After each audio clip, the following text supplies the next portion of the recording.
Hello बच्चों, GPN पाठशाला में आपका स्वागत है। हमने लास्ट वीडियो में मैथ्स की एनसीईआरटी एक्सरसाइज 1.1 के फर्स्ट और सेकंड के सारे पार्ट देखे थे, उनके सॉल्यूशंस।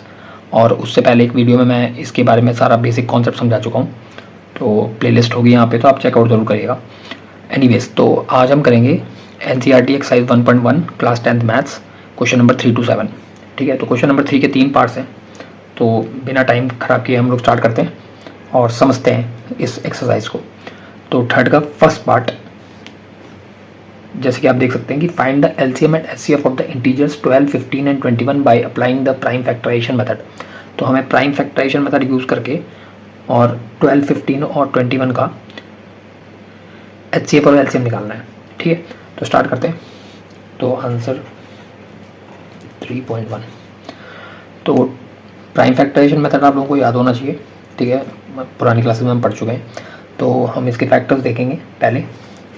तो 12 के फैक्टर्स होते हैं 2 × 2 × 3, ठीक है। 15 का फैक्टर होगा 3 × 5, यानी कि सारे प्राइम नंबर्स का मल्टीपल देखना है हमें, ठीक है ना।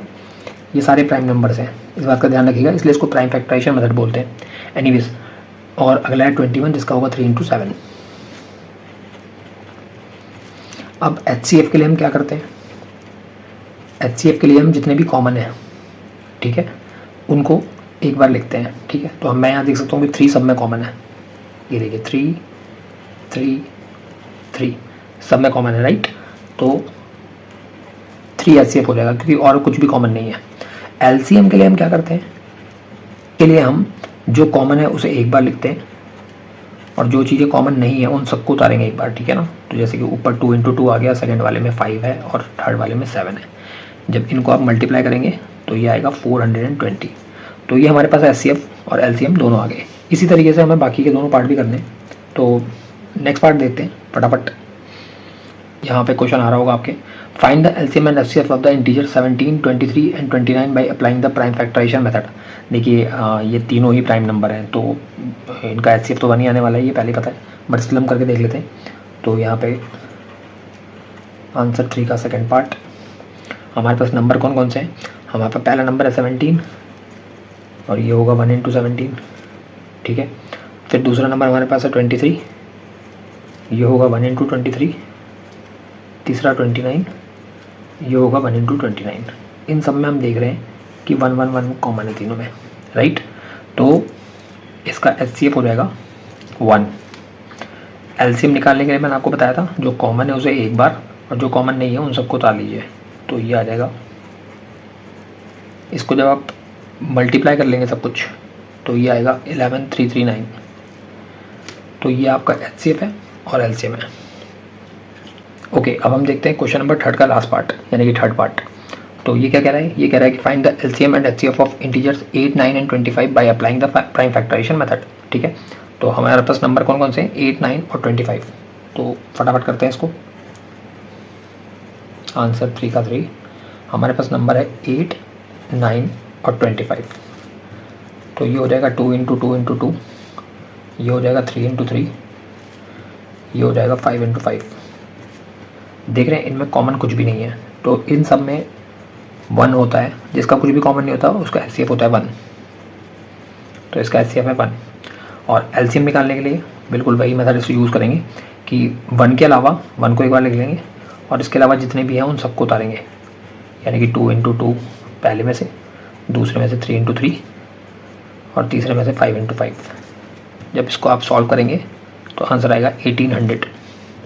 So this is your answer. तो थर्ड क्वेश्चन ख़त्म होता है यहाँ पे, ठीक है। अब क्वेश्चन नंबर 4 से हमें थोड़ा सा, जो मैंने आपको कॉन्सेप्ट समझाया था कि एचसीएफ ऑफ कोई भी 2 गिवन नंबर्स है तो उसमें एचसीएफ × एलसीएम जो है वो इक्वल होता है दोनों नंबर के प्रोडक्ट के, ठीक है ना। तो उसकी एप्लीकेशन करेंगे हम और उसमें से हमें वैल्यूज फाइंड आउट करनी होगी। तो हम देखते हैं question number 4। Okay, question number 4 कह रहा है कि गिवन दैट एचसीएफ, अब ये जो ब्रैकेट में बच्चों दोनों नंबर कॉमन लगा के लिखे हुए हैं, उसमें जो पहला नंबर है वो ए होगा हमारे फॉर्मूले में और जो दूसरा नंबर है वो बी होगा, ठीक है ना। और एचसीएफ हमें 9 दिया हुआ है और एलसीएम आप देखिए फिर से वही दोनों नंबर्स हैं, यानी कि ए और बी, ठीक है। तो उसका हमें एलसीएम फाइंड आउट करना है, ठीक है। तो देखते हैं कैसे आएगा। तो ये आंसर 4 करते हैं। तो हमें दिया क्या है, पहले वो लिख लेते हैं फटाफट।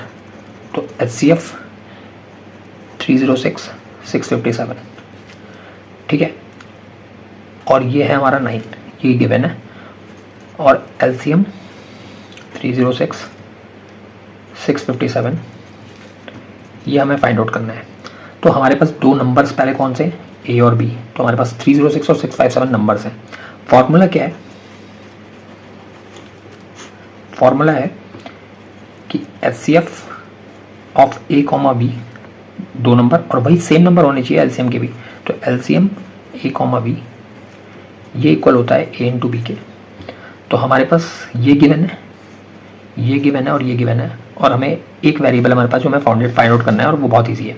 तो हम क्या करेंगे, पहले इनकी वैल्यूज डाल लेते हैं। HCF की वैल्यू 9 है, LCM हमें फाइंड आउट करना है,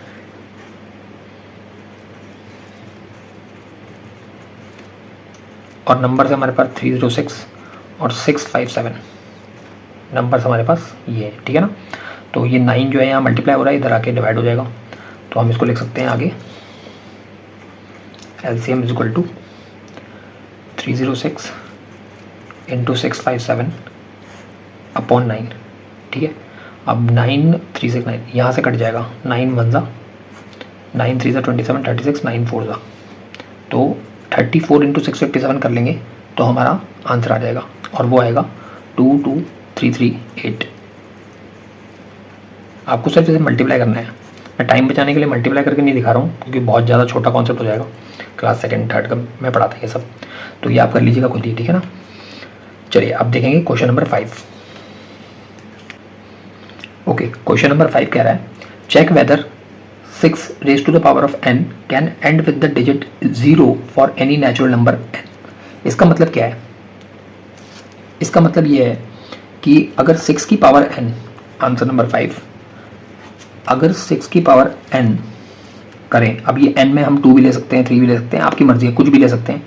ये पूछ रहा है कि अगर हम यहाँ पे कोई भी पावर ऐसी क्या दुनिया में है जो हम यहाँ पे नंबर डालें और 6 को उसको सॉल्व करें तो वो 0 आएगा लास्ट में उसके, ठीक है ना। अब 0 आएगा का मतलब है कि वो 10 से डिवाइड हो जाएगा, राइट।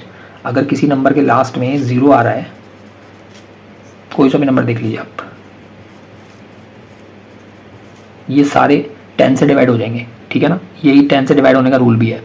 तो लास्ट में 0 आने का मतलब है वो 10 से डिवाइड हो जाएंगे, और 10 से डिवाइड हो जाएंगे, 10 के फैक्टर्स होते हैं 2 और 5, तो इसका मतलब है कि वो 2 से भी डिवाइड हो जाएंगे और 5 से भी डिवाइड हो जाएंगे, ठीक है। ये सारे नंबर्स 10 से अगर डिवाइड हो सकते हैं तो ये सारे नंबर आप देखेंगे 2 और 5 से भी डिवाइड हो जाएंगे। अगर किसी नंबर से कोई नंबर डिवाइड होता है तो उसके फैक्टर से भी वो नंबर डिवाइड हो जाएगा, ठीक है। तो यहाँ पे हमारे पास ये है कि अब लास्ट में 0 आने वाले नंबर के ये हमारे पास फैक्टर्स होने चाहिए, नहीं तो वो नंबर डिवाइड नहीं होगा, ठीक है ना। तो अब 6 की पावर n का मतलब क्या है, 6 की पावर n का मतलब है, हम एक्सपोनेंट्स का थोड़ा सा लॉ लगाएं अगर यहाँ पे, तो हम देख सकते हैं कि 6 की पावर n को हम इस तरीके से लिख सकते हैं 2 इंटू 3 की होल पावर n। मैं करके दिखा देता हूँ आपको उसको समझाने के लिए। फॉर एग्जाम्पल मैंने n की वैल्यू 3 ली, ठीक है, तो 6 क्यूब का आंसर क्या आएगा, 216, ठीक है, 216। अब यही चीज़ हम यहाँ करते हैं कि जो ये 3 की पावर थी, मैं इसके ऊपर लगा के देखता हूँ। तो एक्सपोनेंट का लॉ कहता है कि अगर ये पावर ब्रैकेट के है तो जब ये खुलेगा ब्रैकेट तो ये पावर इंडिविजुअली दोनों पे लग जाएगी, ठीक है। अब 2 का क्यूब होता है 8 और 3 का क्यूब होता है 27। जब आप इसको मल्टीप्लाई करेंगे तो आप देखेंगे कि 216 ही आ रहा है, तो ये वेरीफाई हो गया कि ऐसा सही है। तो इसका मतलब है कि अगर 6 की कोई सी भी पावर में लगाऊंगा तो वो नंबर 2 और 3 दोनों से डिवाइड हो जाना चाहिए, जैसे हमने ऊपर का कॉन्सेप्ट लगाया था, ठीक है। अब मैं ये भी देख रहा हूँ कि यहाँ पे कहीं भी 5 नहीं आ रहा है, ठीक है। और हमने ऊपर क्या देखा था कि 0 से एंड होने वाला कोई भी जो नंबर होगा वो 2 और 5 से डिवाइड हो जाएगा। बट हम यहाँ क्या देख रहे हैं कि यहाँ पे जो हम 6 की कितनी भी पावर लगाएं, हम उसको सॉल्व करेंगे तो किसी भी हालत में वो 5 से डिवाइड नहीं होगा। तो अगर वो 5 से डिवाइड नहीं होगा तो इसका मतलब है कि 6n can not and with the digit 0 for any natural number n। इसका स्टेटमेंट लिख लेते हैं। तो 6n can not and with the digit 0 for any natural number n, यानी कि ये ऐसा नहीं हो सकता, ठीक है। क्वेश्चन नंबर 6 देखते हैं। एक्सप्लेन y, फिर ये नंबर दिया हुआ है एंड दूसरा नंबर दिया हुआ है, आर कंपोजिट नंबर्स। अब कंपोजिट नंबर्स क्या होते हैं? कंपोजिट नंबर प्राइम नंबर के उल्टे होते हैं, यानी कि उनके फैक्टर्स होते हैं, ठीक है ना। तो ये है कंपोजिट नंबर का बेसिक। अभी जो हमारे पास नंबर लिखा हुआ है पहले हम उसको लिख लेते हैं, 1 बाय 1 करेंगे, ठीक है। पहला नंबर ये दिया हुआ है हमें और दूसरा नंबर दिया हुआ है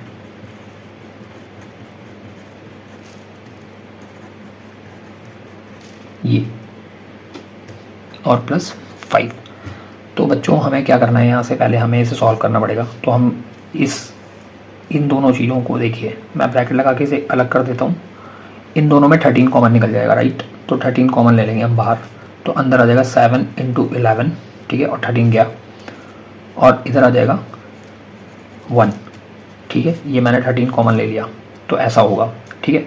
अब अंदर के ब्रैकेट को सॉल्व करेंगे पहले, तो ये हो जाएगा 7 11 से 77 और प्लस 1, तो यानी कि ये है 13 × 78, राइट।